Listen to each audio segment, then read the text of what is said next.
Good morning guys. আজকে হলো শুক্রবার আর আজকে স্কুল হয়েই বাবানের উইন্টার ভ্যাকেশন দিয়ে দেবে। তো ওই জন্য আজকে তো স্কুল পাঠাতেই হবে, কেননা সব কপি বুক ওগুলো সব কিছুই দিয়ে দেবে, প্রচুর হোমওয়ার্ক দিয়ে দেবে এই কয়েকদিনের জন্য। তো যাই হোক, আমি সকালবেলা উঠেই আর কোনো কাজ না করে ঘরটা ঝাড় দিয়ে আগে বাবানের জন্য ব্রেকফাস্ট বানাচ্ছি।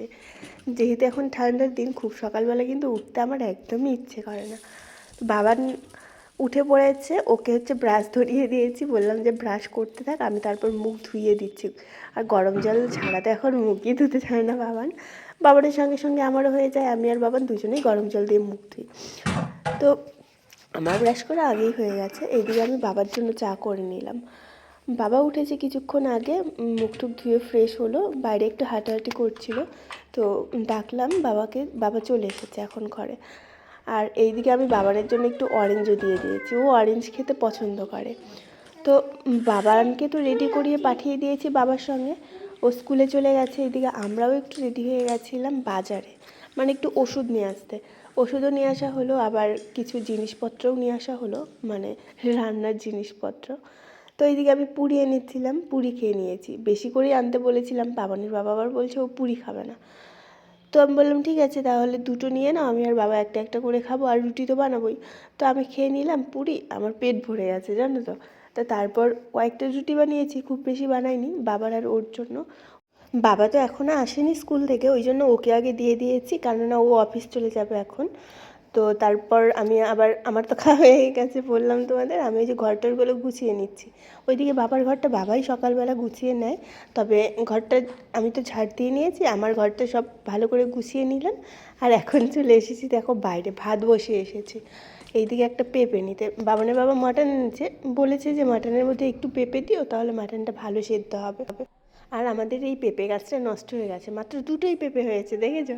সেই পেঁপেগুলো না বড় হয় না কিছু, ওখান থেকে একটা পেঁপে নিয়ে আসলাম। আর এদিকে ভাত বসিয়েছি, তো কালকে পনির এনেছিল, তার থেকে একটু পনির আছে, ওগুলো ভাজা। সকালবেলা তো ওর সঙ্গে দোকানে গেছিলাম, মানে বুঝতে পারিনি যে টনসিল হয়ে গেছে, দেখি এখন যে টনসিল হয়ে গেছে। এই দিকটা না পুরো ফুলে গেছে, তোমাদের বলছি না 2 দিন থেকে গলা ব্যথা গলা ব্যথা। তো ওই জন্য যে এইখানে যে পট্টির মতো কী যেন দেয়, কি বলে আমি জানি না, ওইগুলো আনতে গেছিলাম, তো এই পাশে নেই। তো তখন আবার বাবা গেছিলো বাবানকে স্কুলে দিয়ে আসতে, বাবাকে ফোন করেছিল, তো বাবা যে নিয়ে এসছে, অনেকক্ষণ হলো নিয়ে এসেছে। তো বাবানের বাবা আমাকে বললো তুমি যদি স্নান করো তাহলে স্নান টান করে তারপরেই ওইটা লাগাতে হবে, কেননা ওইটা তো ভেজানো যাবে না। তো এইদিকে ঘরের কাজ ছিল, তারপর মানে কাজ আছে অনেক। আর কি করেছি বলো তো, জামা কাপড় ভিজিয়ে দিয়েছি সকালবেলাতেই, জামা কাপড়টা ধুয়ে তাড়াতাড়ি করে স্নান করিনি। তো জামা কাপড় ধোয়া তো হয়ে গেছে, এইদিকে জল গরম বসিয়েছি, এখন কারেন্ট চলে গেছে, কারেন্ট নেই।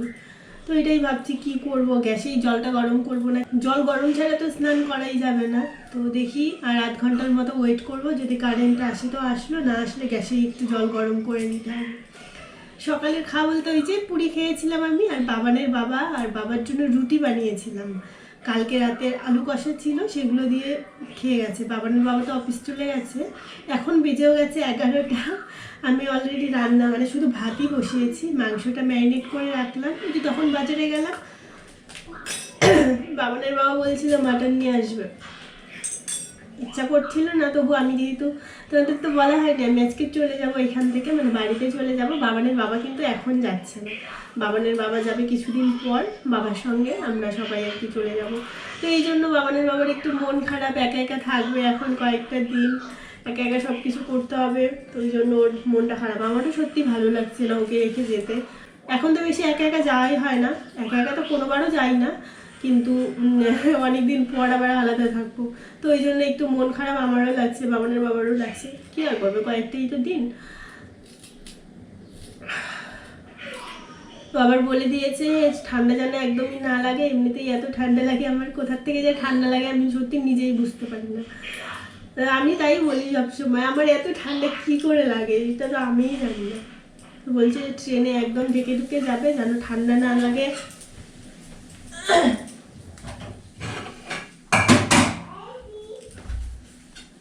তো এখন তো রান্না করব, একটু শুটকি আছে, মানে মোটামুটি ঘরে যা যা আছে সব কিছু তো এগুলো যে এরকম শুটকি এগুলো বাবানের বাবা তো আর রান্না করবে না, তো ওই জন্য একটু শুটকি আছে সেটা রান্না করব।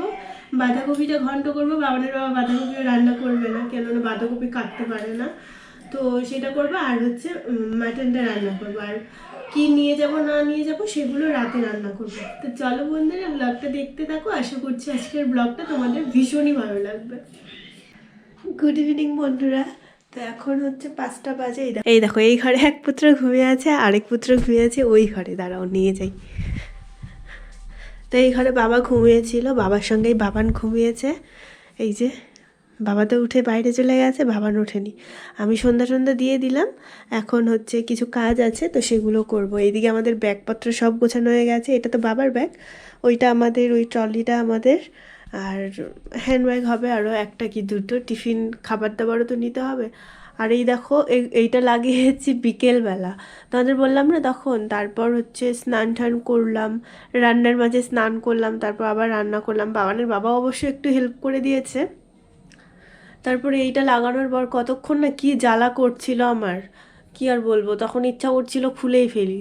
তো জ্বালা করছিল, খুব প্রবলেম হয়, কথা বলা যায় না ঠিক করে, মানে ভাত খাওয়া যায় না, হাঁ করা যায় না, প্রবলেম হচ্ছে। তো কিছু করার নেই, রাখতেই হবে, ট্রেনে না হলে প্রচণ্ড হাওয়া লাগবে, তখন আরও বেশি হয়ে যাবে। তো ওই জন্য অন্তত ট্রেনে যতটা টাইম থাকবো সেইটুকু টাইম তো অন্তত আমাকে রাখতে হবে এটা।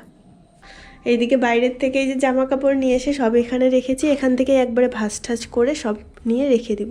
এগুলো তো আর কিছু নেওয়ার নেই, নেওয়ার জিনিস সব প্যাক করা হয়েই গেছে আমাদের। তোমাদের আরেকটা জিনিস আমার দেখানো হয়নি, আসলে না ভুলেই গেছিলাম। তো কিছুদিন আগে আমাদের অ্যানিভার্সারি হয়েছিল, তো অ্যানিভার্সারি বাবানের বাবা আমাকে গিফট দিয়েছিল। আমরা তো তখন বাড়িতে গেছিলাম, তোমরা দেখেইছো অনেকে ব্লগে। তো তখনই বাড়িতে যাওয়ার পরেও আমাকে গিফটটা দিয়েছে, মানে অ্যানিভার্সারির আগের দিন, তবে গিফটটা তোমাদের দেখানো হয়নি। অবশ্য দেখানো না হলেও অনেকে হয়তো দেখিয়ে নিয়েছ, কারণ আমি কানেই পরে আছি। এই দেখো এই ইয়াররিংটা, এই দেখো এই ইয়াররিংটা, এই যে ইয়াররিংটা, এই ইয়াররিংটাই দিয়েছে ঝুমকো। তো এটার, তো এই ঝুমকো কানের খুব ইচ্ছে ছিল, খুবই পছন্দ আমার, তো ওই জন্য ও পছন্দ করে দিয়েছে। তবে এর পেছনে অনেক গল্প আছে, সেটা তোমাদের একদিন অবশ্যই শোনাবো। আর জানো তো, এটা লাগানোর পর থেকে তারপর চাদরটা আমি একদমই খুলিনি, বাইরে যেতেও না কেমন যেন লাগছে, কেমন একটা দেখা যায় না, ট্রেনেও কত অসুবিধা হবে আমাকে। তো এমনিতে ট্রেনে ওঠার আগেই ভালো করে গলাটা পেঁচিয়ে নিতেই হবে। তো সন্ধ্যাবেলার টিফিন মানে চাটা কিছু করিনি, বাবা জাস্ট কিছুক্ষণ আগে উঠে বাইরে গেল, তো বাবা আসলে তারপর চা বানাবো। আর রাতে রান্না বান্নাও করতে হবে, আমাদের ট্রেন হচ্ছে রাত 3টের সময়। তো রাত 3টের সময় আমরা পৌঁছাবো কালকে তো শনিবার, ওই 3:30-4টে বেজে যাবে ধূপগুড়ি স্টেশনে পৌঁছতে, যদি রাইট টাইমে থাকে তাহলে। তো সেই জন্য খাবার দাবার তো নিয়ে যেতে হবে, আর ট্রেনের খাবার আমার একদমই খেতে ইচ্ছা করে না, যতই খিদে পাবো ওগুলো খেয়ে আমার না পোষায় না, ভালো লাগে না। ওই জন্য ভাবছি রাতের বেলা রান্না করে রেখে দিব, অন্তত ওই 10টা-11টার দিকে তো খেয়ে নিতে পারবো। আর এখন ঠান্ডার দিন আছে, সব কিছু ভালোই থাকবে, ওই জন্য রাতের বেলা রান্না বান্না করে নিব। তখন তো মাটন করেছি, তারপর শুটকির তরকারি করেছিলাম, আর করেছিলাম বাঁধাকপি ঘন্ট। তো সেখান থেকে মাটনটা নিয়ে নিব, আর রাতের বেলা ডিম কষা বানাবো, আর ভাত করে নিব। রুটি খেতে ইচ্ছা করে না, আমি আবার বাসি রুটি খেতে পারি না, বাবানের বাবা বাসি রুটি খায়, তো শক্ত হয়ে যায় আমার না, তারপর খেতে ইচ্ছা করে না, ভালো লাগে না, ওই জন্য ভাতই বানিয়ে নিব। বাবানের জন্য পনির আছে, পনির নিয়ে নিব, আর হচ্ছে একটা ডিম অমলেট করে নিব। দেখা যাক কি হয়। বাবান তো আবার ট্রেনে উঠলে ডিম বিরিয়ানি নিয়ে আসে না, এগ বিরিয়ানি, সেগুলো খেতে পছন্দ করে, যদিও খায় না, একটু খেয়ে তারপর আর খায় না। তো ওইটাই বাবানের বাবাকে আমি বলছিলাম, বাবান তো জেদ করবে শুধু এগ বিরিয়ানি, আমার তো এগ বিরিয়ানি খেতে ইচ্ছে করে না, ট্রেনের একদমই ভালো লাগে না। তো বাবানের বাবা বলছে কিনে দিবে একটা, ও খাবে। আমি বলছি ও তো খাই না, একটু খেয়ে তারপর রেখে দেয়, তারপর আমারই খেতে হবে। তাই তো বাবানের বাবা বলেছে সব কিছু কিনেই নিয়ে যাবে, ট্রেন থেকে আর কিছু কিনতে হবে না।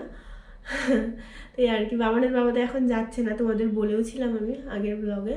তো ও যাচ্ছে না, ও কিছুদিন পরে যাবে। ব্যাগ তো মোটামুটি প্যাকিং করা আছে, শুধু খাবার দাবারের জিনিসগুলো নিতে হবে। আর দু একটা জিনিস হয়তো বাইরে আছে, জুতো টুতো এই, তারপর রাতে কি দিয়ে গায়ে দিয়ে শুবো, এইসব জিনিস একটু নিতে হবে। তো সেগুলোই প্যাক করা একটু বাকি আছে, করব। আগে রান্নাবান্না আজকে তাড়াতাড়ি করে একটু তাড়াতাড়ি শুয়ে পড়বো, মোটামুটি 10টার মধ্যে যদি শুয়ে পড়ি, ওই 3টের সময় উঠে যেতে হবে, তো যেতে তার বেশি টাইম লাগবে না, 3:30 যেহেতু রাইট টাইম এখানে। 3টের সময় উঠে তারপর ওই 10 মিনিটের মধ্যে রেডি হয়ে গেলেই হবে। বাবা তো আমাকে বলছে তুমি যেই ড্রেসগুলো পরে যাবে সেই ড্রেসগুলো পরেই ঘুমিয়ে পড়বে রাতে, তাহলে উঠে আর রেডি হতে হবে না, তাড়াতাড়ি করে চলে যেতে পারবে, আর ঠান্ডাও লাগবে না। দেখা যাক কি করি।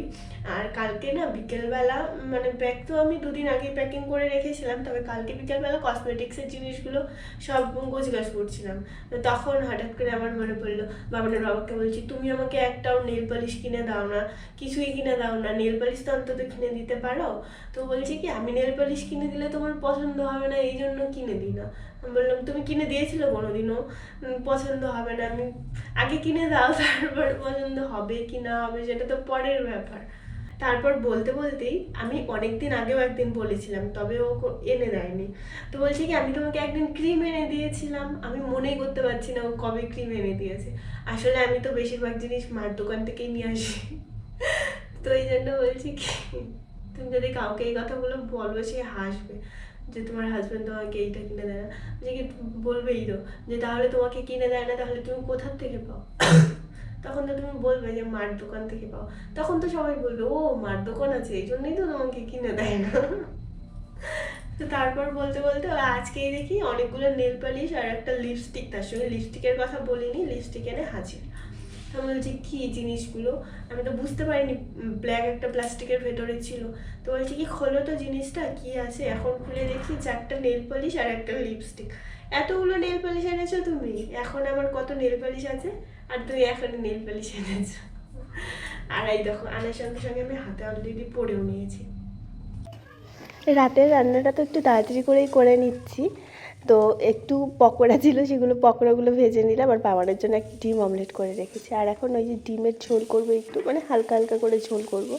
তো এইদিকে বাবা চলে গেছিলো অফিসে, অফিস থেকে ফোন এসেছিলো, এসে দেখে কি শুয়ে থাকতে থাকতে ঘুমিয়ে পড়েছে। তো এখন আমার বাবা ডাকছিল ওকে, তো ওই যে উঠে পড়লো, উঠে এখন এসে আবার একটু নাড়ানাড়ি করছে দেখি, আমারও একটু হেল্প হচ্ছে। এইদিকে আমি রুটি বানাবো, ভাত তো আমার আগেই হয়ে গেছে, তো ওই জন্য রুটিটা মেখে নিলাম, মানে রুটি বানানোই দেখো অলরেডি হয়ে গেছে। এইদিকে বাবানের জন্য ভাত নিয়ে নিয়েছি, ওকে আগে খাইয়ে দিই, ততক্ষণে আমাদের ঝোলটা হয়ে যাবে। আর জানো তো বাবানকে একটু আগে যখন বলছিলাম বাবান চল ভাত খাইয়ে দিই, ও বলছে না খাবে না। যখনই বলেছি বাবান পনির আছে, তখন আর কোনো কথা নেই, ভাত খাবে, মানে পনির থাকলে আর কিচ্ছু লাগবে না, শুধু ভাত আর পনির যদি দাও তাই ও চেটেপুটে খেয়ে নেয়। বাবানের খাওয়া দাওয়ার ঝামেলা তো এই যে শেষ হয়ে গেল, এখন বাকি থাকলে ছোটুর খাওয়া। তো ছোটুর খাওয়াটা একটু পরে খাওয়াবো। এদিকে আমাদের খাওয়া দাওয়া এই দেখো অলরেডি হয়ে গেছে। বাবা ওইদিকে রান্নাঘরে বাসন টাসনগুলো সব মেজে দিচ্ছে, আমাকে বলছে তোমার আর বাসন ধুতে হবে না, অনেক ঠান্ডা লেগে গেছে, জল ধরতে হবে না। তো আমি আর কী করবো, এদিকে আমি ভাবলাম তাহলে ঘরটা গুছিয়ে নিই ভালো করে, যেহেতু রাতেই চলে যাব, সকালবেলা উঠে বাবার আমার অনেক কাজ করতে হবে। ওই জন্য সব কিছু একদম রেডি করে রাখলাম। বাবা বলেছিল বাসনগুলোও রেখে দিতে, তা আমি বললাম না আমি ধুয়ে রাখবো। ওইদিকে বাবাই সব কিছু ধুয়ে টুয়ে রেখে দিয়েছে। এখানে আবার ছোটোর জন্য খাবার করে নিয়ে আসলাম, বাবাই খাইয়ে দিচ্ছে। আর আমাদের ব্যাগপত্র তো সব রেডিই আছে, এখন একটু তাড়াতাড়ি করে শুয়ে পড়বো। তো সব কাজ টাজ সব গুছিয়ে রেখেছি। তো চলো বন্ধুরা, আজকের মতো ব্লগটাকে এখানেই শেষ করছি, নেক্সট ব্লগে আবার ফিরে আসবো। তোমরা সবাই খুব ভালো থাকবে, সাবধানে থাকবে। Good night.